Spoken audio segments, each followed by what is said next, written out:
Hello, welcome to Learning to Drum. I'm your host, Adam Tevlin, and we are in week 31, episode 28. And last week, we reviewed digga digga dars and dot dot digga digga.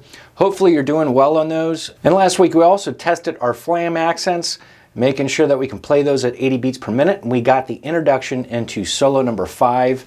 Thank you so much for joining us again. If this is your first time seeing this show, please go back to episode 1, binge watch it as much as you can until, I'm sure you're going to get up to a point to where, okay, this is where I need to start working from. So let's go ahead and get back into solo number 5. And that way we could go ahead and try to finish this out. Like I said, after I get done showing you everything in the solo, I'll play it at 80 beats per minute. Usually in the past, I've played the solo at tempo and then we'd break it down, but that's okay. You know, we just did little things differently. And this is solo number 5, which there's 10 solos in this book. After this solo, we're halfway there pretty much. Solo number 5, and we were at 60 beats per minute.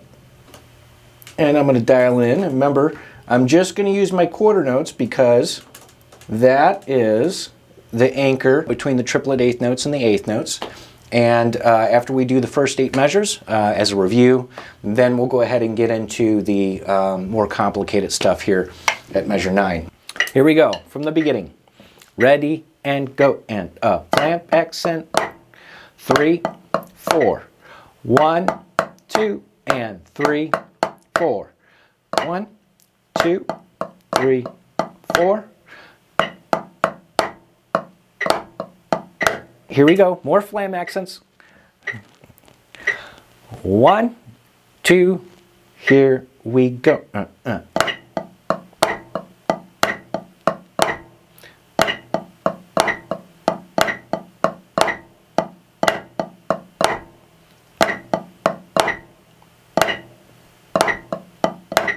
All right, so, and that's at a very slow tempo, so you'd really have to somewhat discipline yourself to not speed up and everything like that. Now we get into the eighth notes and the triplet 16th notes, regular 16th notes, things like that. So if we take a look at bar 9, we could see that rhythm as 1 and 2 tita and, 3 and 4 tita and, okay? And then after that, we have 1 tita and, 2 tita and, 3 tita and tita 4. If you could say that, all right. But I can sing it for you too as well. 1 and digga da da da da digga da da digga da da digga da da digga da da da da da. Okay? I'm going to bring up my eighth note so we can hear that. And we'll try just those 2 measures. 1, 2, and here we go. And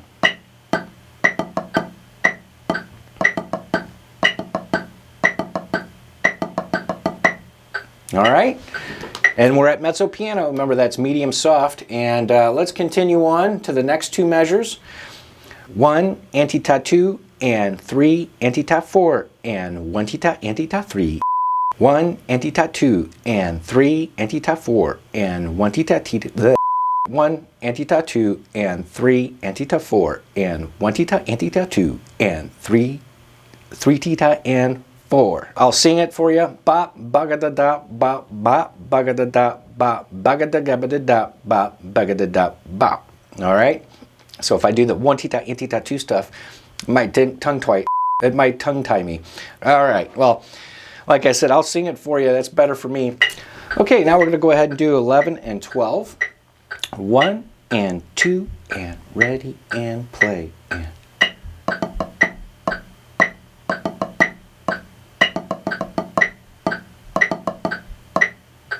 okay, not too big of a deal. All right, so we went through those 4 measures, and now we jump up a level on dynamics to mezzo forte.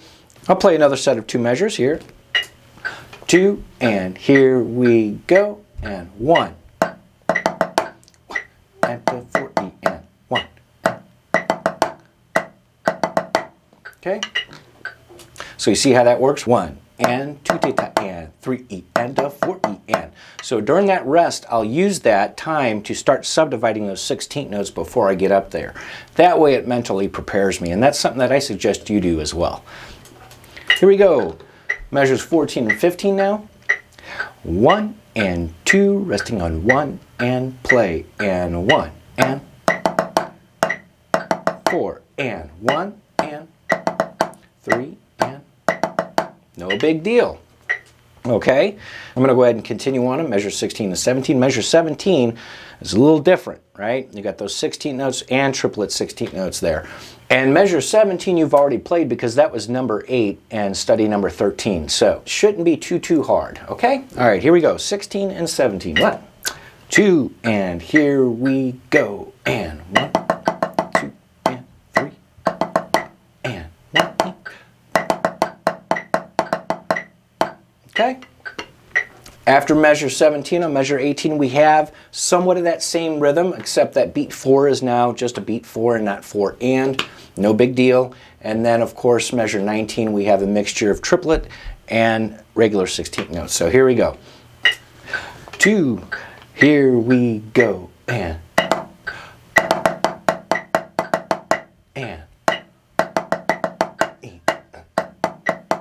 Okay.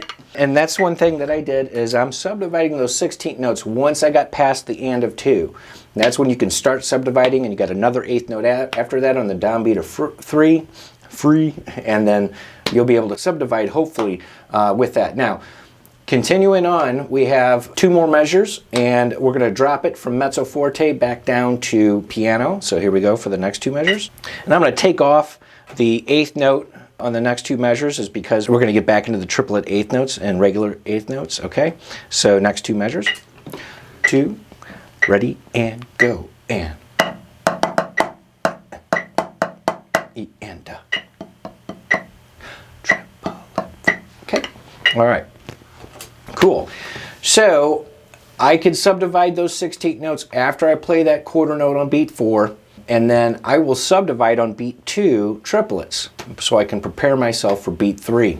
Okay, and I'll play that last measure, measure 21, again for you so you can see what I'm talking about. 1 E and 2 and okay, so you can see how that works. All right. Okay, so starting from that same measure of 21 going on, we're going to play 4 measures. What we have is a rhythmic accelerando happening. And I'm going to go ahead and start on that measure 21 and play the next 4 measures. And remember, pay attention to dynamics, right? We're going to get up to forte, save the crescendo to the end. All right, here we go. 2 and ready and go, E and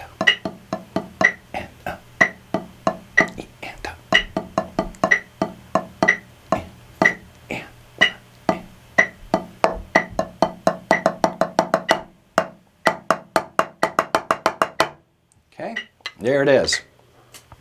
So you can see how these rhythms somewhat feel like they're speeding up or slowing down, and when we get to that measure, we'll experience what's called, what I've called, Rhythmical Accelerando or Rhythmic Accelerando. What's an accelerando?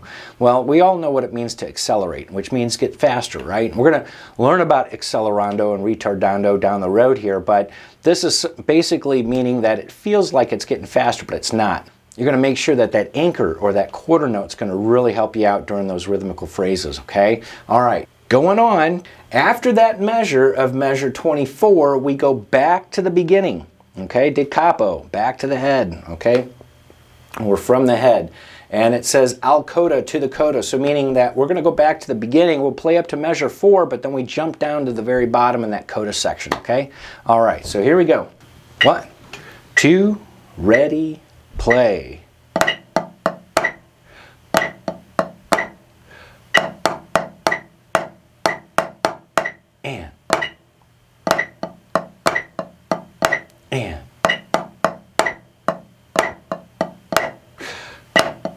Okay, now I just went down to the bottom there. So we have to take our eyes and go down pretty quickly. So make sure you don't miss that, okay? And I just wanted to play a little bit of that first measure of the coda just so you can see what that feels like, okay? Now let's go ahead and go back and take it from measure 4. We'll transition into the coda section. We have more flam accents, and after that, then measure 27 is we have that rhythmical accelerando, and of course the last tag on measure 28. All right, so here we go. Measure 4, 2, and down to the coda. Play. And.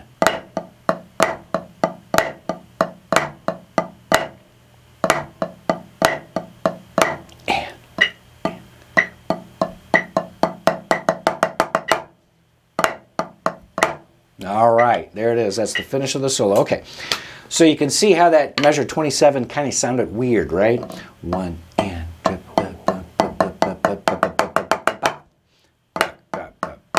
all right, right? It just seems like it's getting faster, okay? But it's not. There's actual rhythm there, and you do have to play it in time. So make sure you do that.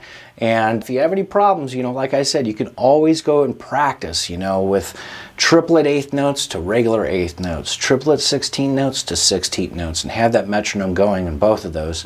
And that should help you out if this becomes a little bit challenging. So without further ado, now I'm going to go ahead and play the whole thing at 80. If I can do it correctly, I'm just going to have the quarter note going the whole time, okay? And 1, 2, here I go.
There it is. Okay.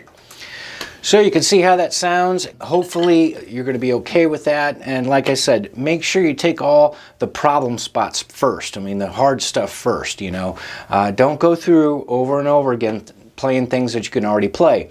You might have an opposite effect and start messing up, then that kind of brings down your morale. So take heart and make sure that you take your time, use a metronome, practice those problem spots, and you'll be just fine. Okay, so next week, we're gonna get into something very new.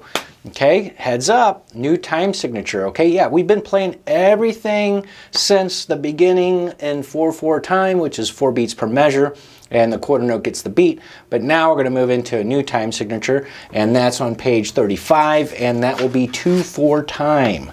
So think about that. And how many beats per measure? Well, we'll find out next week, and by all means, take a look at it. Make sure you practice all the other exercises, all the ones that we've known since the beginning to now.